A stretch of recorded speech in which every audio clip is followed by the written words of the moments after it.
in the day-to-day, in the grind, when you're doing those reports, when you're dealing with the emails, when you're having a ton of meetings, it's about building that connection with the person that you're talking. And it's how I get through my days. And apparently it seems to be working. So I'm just going to keep doing it.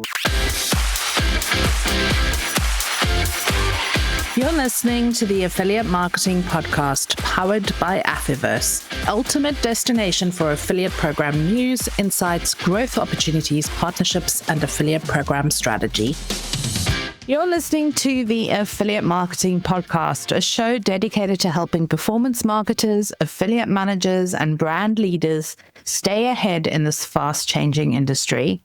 I'm Leanne Johnstone, and today's episode is one that gets to the heart of something I talk about constantly, the idea that partnerships are ultimately about people buying people, and that no amount of technology can replace the human trust that sits at the center of every great affiliate relationship.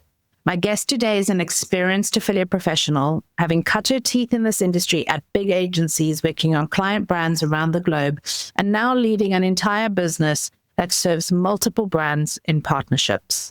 Tally Chester joins me today from affiliate business Semantic Labs, a performance-based growth partner that's driven over 250 million in client revenue and more than 10 million high-value conversations and conversions for 300 plus brands, all without charging a single retainer or upfront fee. Their model is bold. They fund the marketing they deliver themselves and only get paid when they deliver paying customers. That's what it really means to have skin in the game. Tally has worked with household names such as Keep, Moz, Monday.com, Webflow, Sage, and ClickUp, and she's a fellow advocate for keeping human relationships at the core of performance marketing, even as AI reshapes almost everything around us. She's been doing this for well over a decade, and she has a perspective on the industry that I think a lot of affiliate managers and brand side marketers really need to hear. Today, I am really humbled and excited to have my guest, Tally Chester, who's the Senior Director of Semantic Labs. We've known each other for a little while, but we haven't really been in each other's orbits until we really sat next to each other at a dinner at Affiliate Summit West in Vegas. And I just had to get you on this podcast. So Tally, thank you so much for being here, for joining us, and for telling us a little bit about everything that you do at Semantic Labs, which is a lot. So we're going to pack it all in. So welcome to the show. Thank you so much. I'm delighted to be here. I was telling you before we started recording that just over a year ago, I found your podcast and started listening and said, now this is a woman I want to get to know. And then I tried, and the universe stepped in and hit you over the head, basically.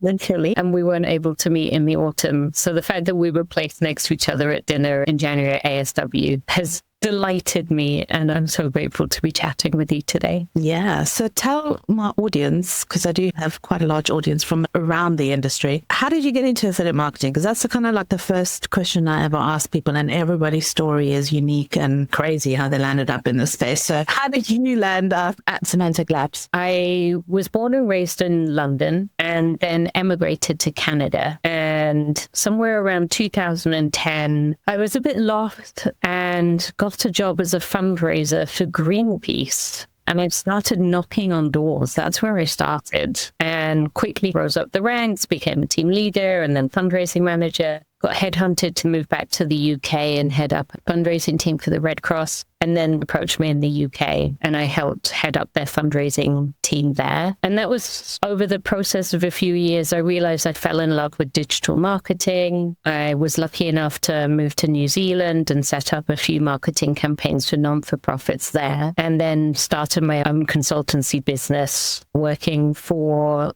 mainly SMBs in Canada, but even a couple of huge corporate clients as well. And towards the end of COVID, I was in the dog park and I'd been working for myself. And I was very fortunate that I was lucky and successful, but it had been a lonely journey. And so I was in this dog park in Vancouver. My pug roomie made friends with a big husky. So of course I got speaking to the owner, and she told me that she worked at All-Inclusive Marketing and raved about it. And she said, you should interview. And so I did. And I really liked the team, but I didn't get the job.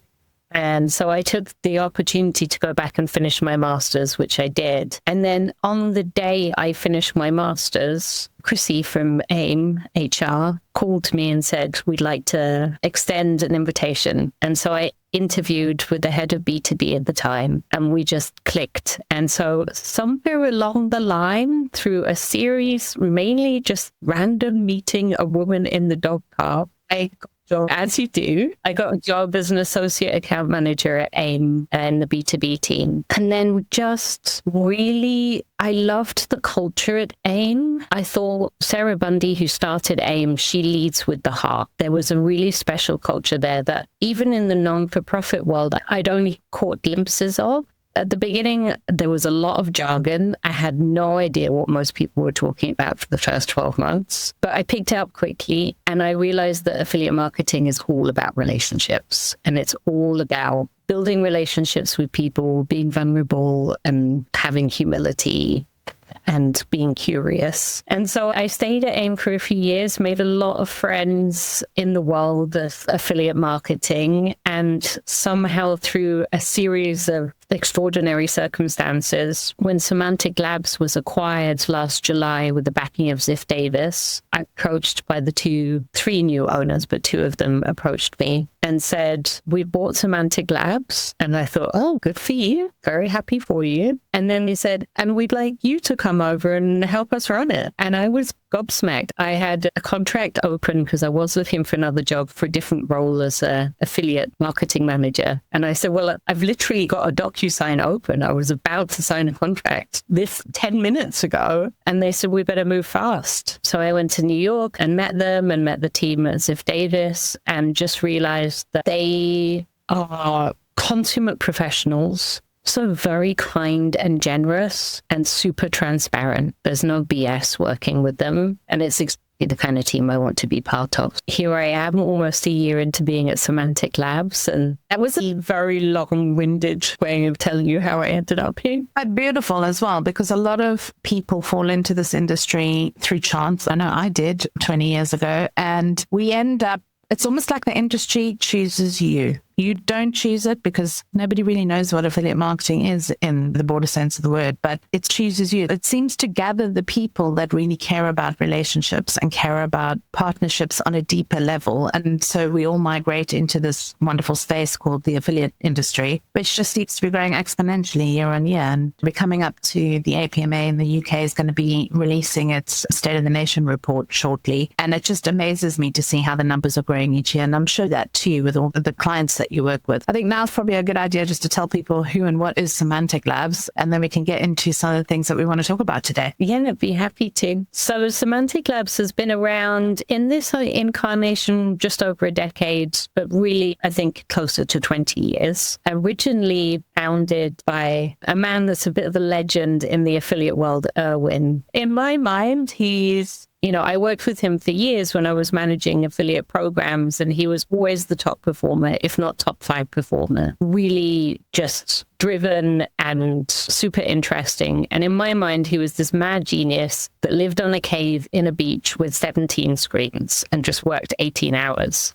And that's basically who he is. Like, it's not that far off from the truth. It worked 18-hour days every day for 18 years to build the company. And when we joined Semantic Labs, when we took over, there was no website, there was no marketing materials. The whole company was word of mouth and social proof. And a lot of it was about performance as well. And what we do is we're a traditional affiliate partner in one way, in that we work on the affiliate networks. We work on a commission-only basis, which is refreshing nowadays. But then we deviate a little from the kind of traditional affiliate partner in that we specialize in paid search. So we help our clients, 300-plus-ish clients, drive revenue, leads, sales through paid search on Google and Microsoft. And we just do it very well. We do it as a complement to our existing clients, not here to replace any paid search teams or paid search agencies, but help them drive additional volume and capture any traffic that they might not be getting. It's kind of a radical proposition because this industry is full of retainers and setup fees, but you guys kind of work on performance. So how do you kind of manage the financial exposure, and how do you explain this Like, how do you explain it to the affiliate managers that are working with you are always going to expect, okay, where's the catch? Like, how are you not cannibalizing our own internal stuff? So how does it sit together? Normally when I get on a call,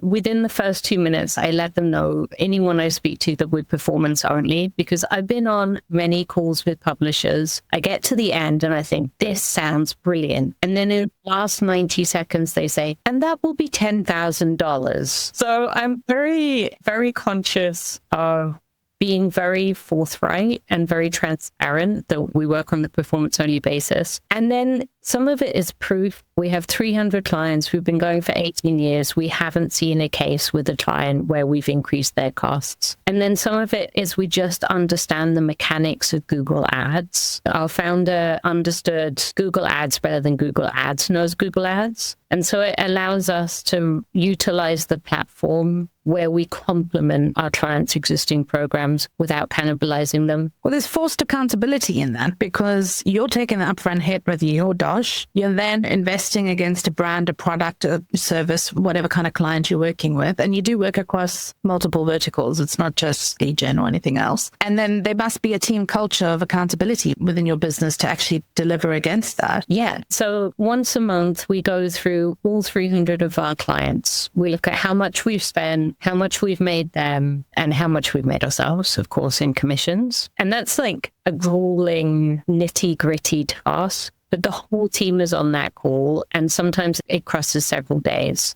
Then on top of that, several times a month, we're checking in, at least several times a month, we're checking in every single client, and we're looking at their organic traffic, we're looking at their paid traffic, we're looking at what we're spending versus what we're making. We're very upfront as well. Like, the risk is all on us. And we know if we're going to make or break a campaign in terms of like us making enough or more than we're spending on Google. And that really helps when we're speaking with clients, because they're not having to upfront any spend. So we'll make them money. We just might lose some in the process. So we have to be extremely efficient and very thorough with our campaigns and keep our costs super low. So we keep getting into some of the paid search jargon, but we keep our keywords or CPC bids extremely low. So that's also another way that we'll never compete with our clients, to be candid. So it keeps our costs low and helps us balance the books. From my experience of working with you as well, you've got a very broad strokes approach to how you approach the keywords that you do invest on a longer term scale, but you also work consultatively with clients as well. So there is low risk of cannibalization because you've got a very defined brief and you've got a defined remit, but there's also a lot of upfront risk for you and also accountability for your team. So I guess the management style that happens, and this is important for affiliate managers to hear, because they look at an affiliate and they see traffic supplier. They're not listening to what actually happens in the background of that business to operate and deliver all of that traffic to you. So I want to get into some of the real world partnerships that you've had, and Keep was one that really stood out for me as a case study. I think I read something like you'd driven more than 2.5 million in revenue for them using paid search, and I think they were on PartnerStack at the time. So tell us about that partnership, why it was a great fit, and what you learned working with that client that others can learn from as well. I think you said it yourself. A lot of it is about the relationship. Our founder built a relationship with the CEO and founder and owner, and then with his son. And I was fortunate enough to spend some time with him as well when I first started. And there's a true friendship there. There's a true vulnerability. So we were human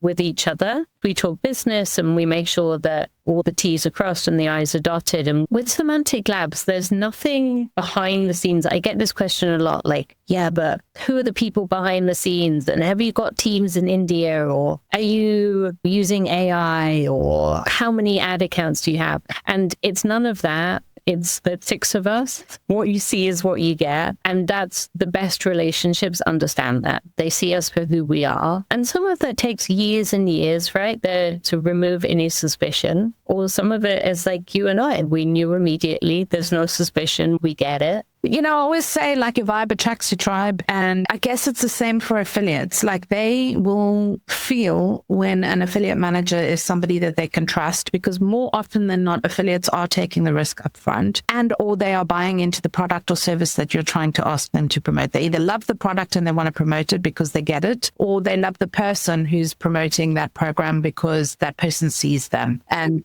this humanity that I think we need to hold on to in our space, because with the advancement of AI, which is an amazing tool to help you to become more efficient. And I'm not a naysayer. I do believe in using AI tools to enhance your business, but it should never replace the relationships that we have in this industry. Oldies like me have been around for a long time and built a lot of businesses on relationships. I don't want to lose that. I don't want to lose my humanity in this new age and era of kind of AI and the internet that we're moving into. Is this something that you're building into your culture as well? It's built into me. I'm an empath, and I really idea that we should steal the struggle from ourselves. Like, in those moments that are difficult, where we feel confused, we're not sure about the right business decision to make, or we might feel like often when we run a business, we don't really talk about the moments where we feel uncomfortable or lost. But in those moments, I think perhaps there's a little something or a lot in there. And in the relationships we build, and in a world of AI, sensitivity isn't fragility. Sensitivity is how intelligence expresses itself through the body. And the more you listen, the more you can rebuild trust with people. And there's that quiet wisdom that moves through you. And the more you listen, the less you need to practice force. And it allows you to have perception and allows other people to perceive you truly and have humility. And I think in a world of AI and just in our world, I've definitely heard people bemoan empathy, and certainly like through the years, love has become a very watered down word in the English language. But that doesn't exist in AI. And I do know that invoking love in our relationships feels very soft for our hard times. Like, we're looking at business, politics, and power. And it's an enduring truth that love is the only force as powerful in a human body as fear. And we inhabit a world right now that calls for us to grow up and grow our capacity to love and be loved, and to redeem our relationships in business, with our neighbors, with strangers, with enemies like never before. And AI can't take that away from us. It also makes me think, we get up every day, we work for 8 hours a day, and we work for 40, maybe 50 years of our life, depending on if you're lucky enough to retire before 65. If you're doing it without love, it becomes a chore. And people can pick up on that. Like, your relationships with your partners, if you're finding them annoying because you're not really loving what you're doing and you're not wanting to be in service, then you might need to start thinking, are you in the right job? Because affiliate management is all about being in service to others. And it's about making sure that you're capable of handling whatever your partner needs, and that you're meeting them in the middle of where their struggle is and where you need to deliver your ROI. And I think we forget that sometimes, because you're so busy with the busyness of reports and QBRs and targets and admin and all the things that go into running a successful affiliate program. We forget about the humanity. And that's why I'm so grateful to have you on this podcast today, because I wanted people to remember that with all the tools, all the AI, everything that we can see, all the numbers, all the data, all the attribution, all the incrementality, all the things that we're worried about, essentially really good relationships like the one that you built with Keep, that delivered millions of dollars to them and obviously made your business successful too. It comes down to really good relationships. And that means people being people. I think there are many people in the world that would disagree with me, but I do think that the money is where the relationships are. And when you build on a foundation of trust, and you can show the numbers and you have the proof, that's a winning combination. And I'm really grateful to work in an industry that still sees that, is filled with people. It's pretty wonderful when you walk into an affiliate conference or any of these events, and you do just, there's a warmth, because we all see each other. We all know that we're there to help each other make money, but we build these connections. We have these like amazing conversations like the one we're having today. And in a lot of the business world, that doesn't exist. And so I feel it's important in the day-to-day, in the grind, when you're doing those reports, when you're dealing with the emails, when you're having a ton of meetings. It's about building that connection with the person that you're talking, and it's how I get through my days. And apparently it seems to be working. So I'm just going to keep doing it. When you find what works for you, you've got to stick with it. And that's something that I talk to like younger affiliate managers coming into the industry. They're so worried about the technical aspect of being a good affiliate manager, learning about the tracking and the platforms and all of the commercial stuff. But actually, all you really need to do is be a good human to the next person that you're talking to, and the rest will follow. The money follows where the relationship blooms, basically, is the message that I want to give today. And it doesn't always have to be hard. Hard and fast isn't always strong. And you can slowly grow a successful relationship with a small affiliate just as easily as you can slowly grow a relationship with a big affiliate like yourselves. Yeah, I think that's a really powerful message to bring to people today. But I want to pick your brains a little bit, because with AI, a lot of things are changing. And how do you see the kind of paid search environment changing over time? Because you've got a lot of data in your business, and you're seeing a lot of clients adjust, change the budget strategies that they've got in order to reach customers during the shopping journey. Are you seeing any major changes right now that brands should maybe be aware of? For us so far, for the paid search world, AI has been a boom, because the top publishers, really huge publishers that I worked with a couple of years ago when the first kind of Google algorithm changes that were driving tens of thousands of dollars for my clients, suddenly stopped for 3 months. I saw zero revenue from like the biggest publisher in the industry. And instead of being honest and upfront and having conversations about the changes, they just denied, and they tried to hold us over a fire. And that was a big learning lesson for me in how I did not want to approach relationships. But it has meant those kind of, and sadly for smaller SEO content partners, I imagine it must just be such a struggle right now, and really smart SEO publishers out there who are doing amazing things and calling back.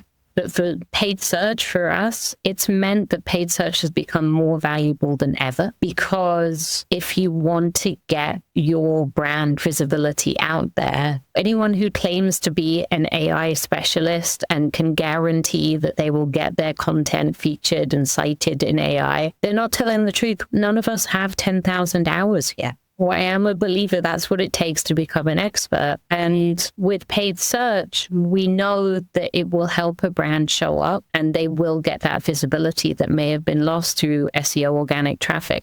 Well, the thing as well is that with, GPT, Claude, Perplexity, they're all starting to bring in paid ads into these next level search channels. And this is my crystal ball moment on this podcast, but I foresee paid media publishers becoming a much bigger segment of what the partner segmentation mix is going to be compared to 18 months ago, where SEO publishers and voucher and loyalty and all of those always made up the top 20 kind of mix. For me, it's interesting because people should be experimenting now. I think GPT made the first move to put paid ads in, but also thinking about how the customer journey is changing in terms of how people are shopping online and how they're looking for products online and where they're being directed by all of these LLMs is also going to play a role. So now your whole segmentation mix of partners needs to change, because you need to put the money where the people are and not where the search is, because the search is now fragmented and happening everywhere. And customers are becoming more savvy. It's become a conversation now, right? They're conversing. It's not just a one and done search this term. It's wide conversational decision making through LLMs. And that's really interesting how the customer journey has changed. We cover every vertical. We're e-commerce B2B specifically. But the B2B customer, when they're making their decision, or even on their first search for a brand, they've already made their decision by like 80 because of the conversations they're having through LLMs. So that driver of being in the kind of like citation and being seen on the paid side is actually a really important lever to getting the customer to purchase. More so now than ever. I really hope your crystal ball moment is true. History repeats itself. And right now we're in like a third phase of search, like how Google first started, when we had Ask Jeeves, which really tells my age. but way back when, before there was Google. So I do foretell the industry based on past experience. So I think it is going to be, you're going to see a shift in the next State of the Nation report in 2028 or 2029. You're not going to see loyalty and cashback and voucher codes and all of those still being in the top 20. They might be in the top 30 now. But 5 years ago, they were always in the top 5. So search and the landscape is changing all the time. And I think paid and content creators is where it's at for me right now. It's certainly been a huge growth area for us since the introduction of AI and the changes. And when and if we're given the opportunity to move into paid search and LLMs, it will only be growth for our clients, as it will give them even more exposure. And I think as much as Google says they're not going to introduce it, they've hired 300 additional paid search specialists to work at Gemini in the last 6 months. It's coming. And it will be super interesting to see how they open it up. Will it be like Google Ads? Will publishers like us be able to go in there and really make it a more even playing field? Because Google prioritizes, they're a publicly owned company. They prioritize making sure people spend as much money as possible. They're also trend experts. So if they're hiring that many people, one has to think that the next, because the internet moves on and new generations come in. So the next generation of young affiliate who's starting out, where do you think they're going to start? They're going to look at paid first, right? They'll start their journey of driving traffic through the paid channel. And I see this, I don't know if you've ever been to Affiliate World conferences, but I've gone for the last couple of years and I've just seen that conference exponentially grow and spill out over the spaces that they've even booked, because there's more and more people coming in to understand where can I attack that segment of the market and do more of the long tail stuff and really learn and get more knowledge in. I mean, if we look at the numbers, for sure, what we're driving our clients is growing. And I think there's also less of a reluctance. They're more open to working in paid search than they were before. I think paid search had a negative rap. But now it's understood as part of the funnel and it's playing a vital role to actually move customers further down to purchase.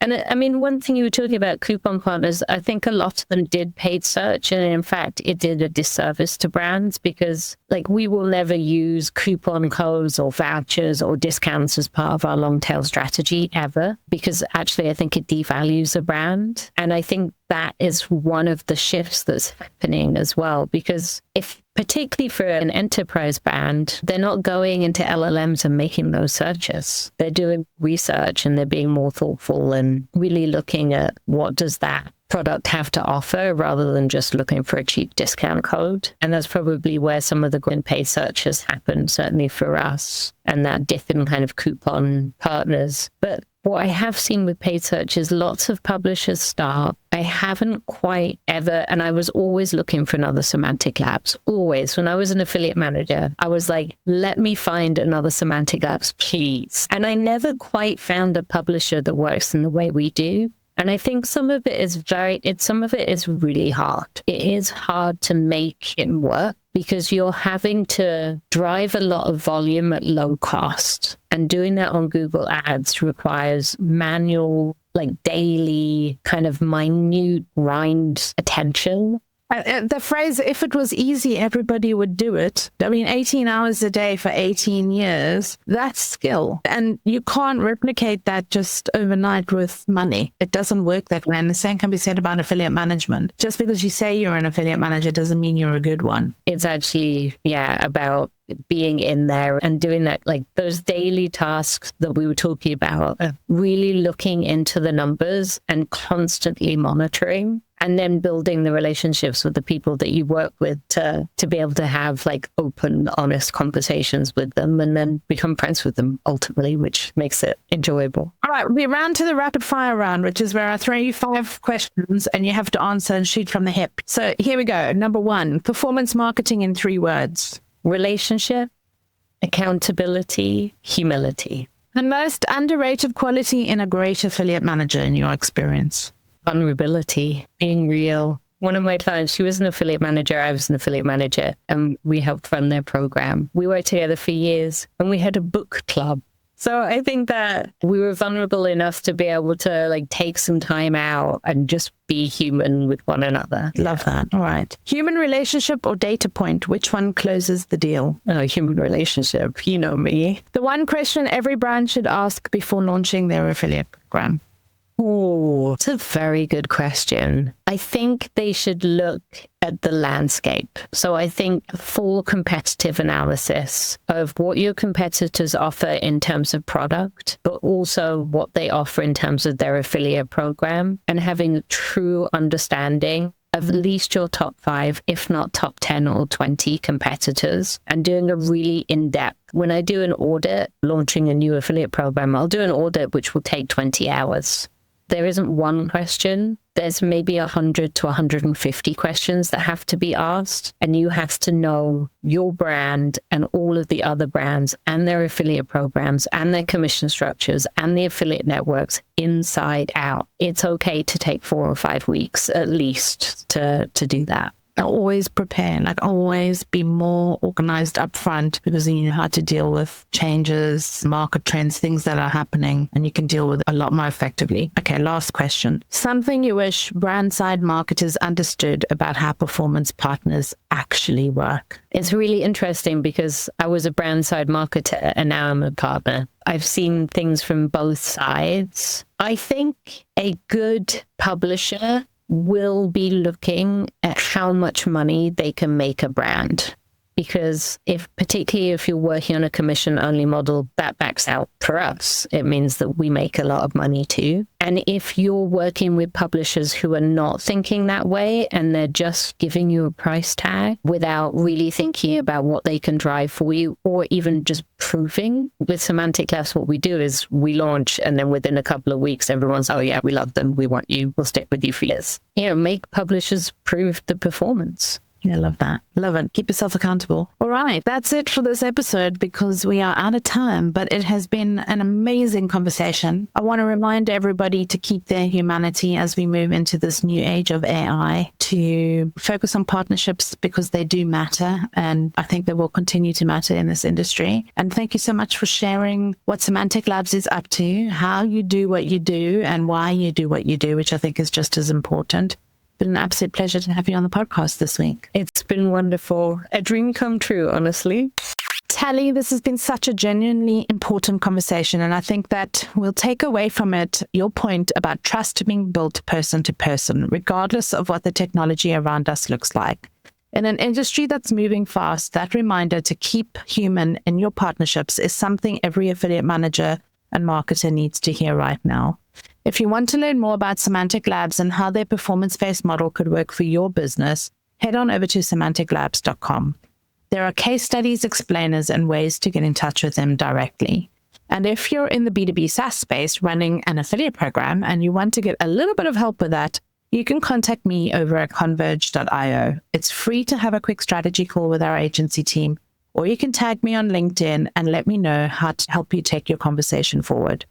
These are the conversations we all need to be having right now, so tune in next week for more insights from our next exciting guest.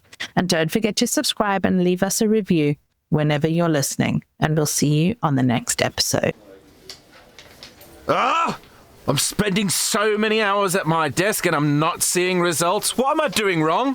That's one of the smartest questions you can ask. Listen to the Affiliate Marketing Podcast for a start, and go to Affiversemedia.com for all the support, optimizations, and inspiration you'll ever need to scale your affiliate program to the stars. What's that website again? Affiversemedia.com. Affiversemedia.com. Affiversemedia.com.